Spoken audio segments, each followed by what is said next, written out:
All right. Oh, is he going to spot this? Omar, you devil. He's going to see the 2-Rex. Well, this is actually an issue. He can start damaging these SCVs. Yeah, and I mean, it's so bad if you can't finish this. I guess what you could do is like try to take the SCV that finishes this one and run it over there. That's some nice micro from GuMiho.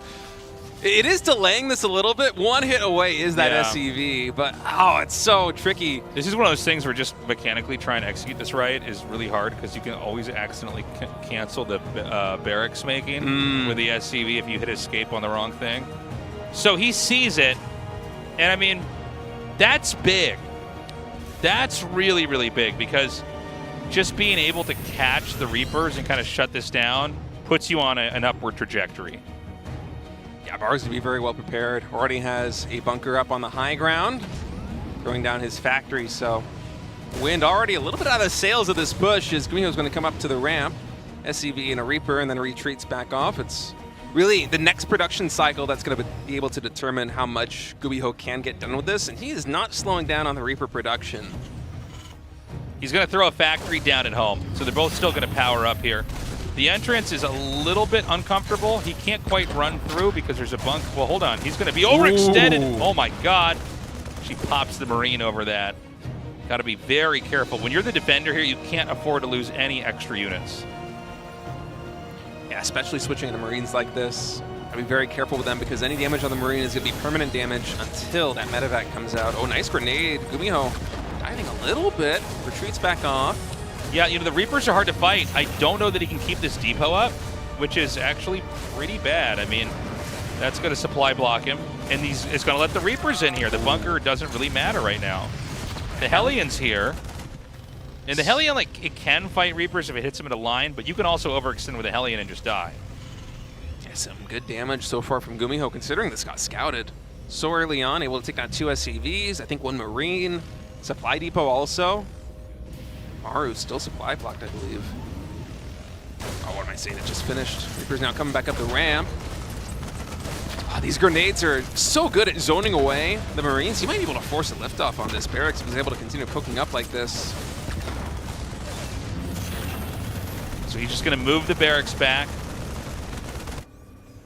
So one player has the command center being made at the expansion. The other one, because he was the one being rushed, has tucked that inside of his base to make sure that it couldn't be stopped. And look, the Reapers are still roaming on the low ground. Now, Reapers have way less utility the longer the game goes on. So, I mean, he's at least able to keep them off the low ground, but it's going to be a lot harder to make this, make those Reapers get a lot of value later on. So there's going to be a third command center thrown down here for GuMiho in this corner of the map. So, from the failed rush, he's still managed to basically keep a lead, which is, that's saying a lot. Most games, the rush that failed, the guy is inherently behind, but he's done a really good job. He's got drops inbound over here, and he's really starting to surround his opponent. I mean, you can see defensively, Maru's thrown down some sensor towers, which GuMiho has not made a single one because he doesn't care about where his opponent's position is. Big tank drop here at the NAD. Yeah, Maru has 7 Ravens, so he'll be able to quickly clean this up. But it is going to create opening here for GuMiho to come into this junction between the natural and the third base. Tons of Hellbats actually morphing in. Is this good? Hellbats like this? This is wild. I mean, they're going to tank a lot of the damage coming in from those siege tank shots. Hellbats absorbing so much, actually able to push in to the natural expansion right now. GuMiho was a funny looking drop there at the natural, but it really pulled Maru out of position, and now he's starting to siege. This is natural crazy. Expansion. I'm just not used to seeing like Hellbats slowly run into siege tank shots, but I guess they're tanky enough. It kind of works. He's going to try to force his way up into the natural, and then he can start to dismantle these other locations because siege tanks can't get out of this position anymore. Oh, these are still here? What? I had no idea those were still there. I thought for sure the Ravens would have cleaned those up, and now those 7 Ravens are very low on energy. Oh, he's dropping the Cyclones on top of the siege tanks. Well, this is why Vikings are so important, right? Is that you can just do that without impunity. Speaking of which, Vikings are going to come up here from GuMiho. And I mean, look, there's a world where this position GuMiho's created is stopped, but right now, like, this is the only thing that really matters in this game. Throw some auto turrets down just to make sure the Vikings can't chase anymore, but now you've spent that Raven energy. That energy could have been used for a disable or an offensive auto turret. And these 7 Ravens are almost paperweights. We have energy for disables on, I think, 2 of them. And meanwhile, GuMiho is on 92. SCVs, 5 bases.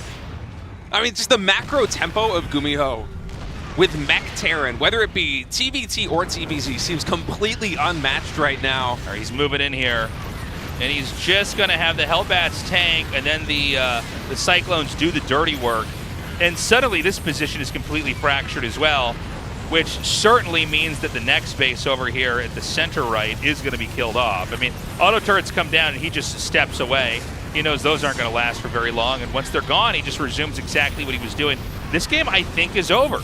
It's such a funny composition. How often do we see Hellbats utilized like this in a Mech TBT? I feel like almost never. Yeah, I mean, it was hard to even cast when we first saw it happening because they, like, you know, they morphed into the Hellbats so far away, and I'm like, well, I don't know, man. I mean, how many shots can they actually absorb? I guess enough that you could just force your way in here. Disables come down. And they're going to, you know, take out these tanks over here in the front. So, I mean, at least Maru's been unleashed on the map, but this is, of course, after SCVs have been executed. There's 63 dead SCVs. So it's 85 to 38. I mean, this is just insane. A moment ago, we saw Maru scan the 6 o'clock position on the map, just like what you have. How many workers? How many bases? Yeah, how much can you actually produce? And with Smart Servo is now done.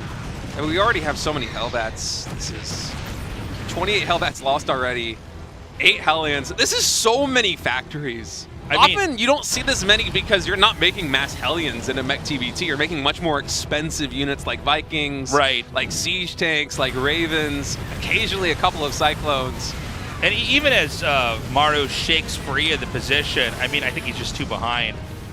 You know, right now the army is actually still bigger. It's just being rallied across the map, and I don't know, man. Well, the units count tab right now, keep in mind that there's like 40 plus more workers here for GuMiho. I feel like if Maru wants to win this game, he has to go right now. He cannot let GuMiho get like 2 production cycles done out of those factories. But even then, there's so many bases on the map. Yeah, you push GuMiho out of 1 expansion. There are so many more expos for him to fall back to. He's on 5 bases to the 3 right now of Maru. And the siege tank composition that Maru is running is just so immobile that it feels like GuMiho is able to buy just incredible amounts of time. Oh man, these siege tank shots are so juicy too here for GuMiho just defensively. Maru just with not enough muster. GG is called. GG, dude. GuMiho, you know, there's something very special about the way he's doing it because it's like this mass growth mech. I was saying earlier, but I got to repeat it because, you know, we keep seeing it over and over again.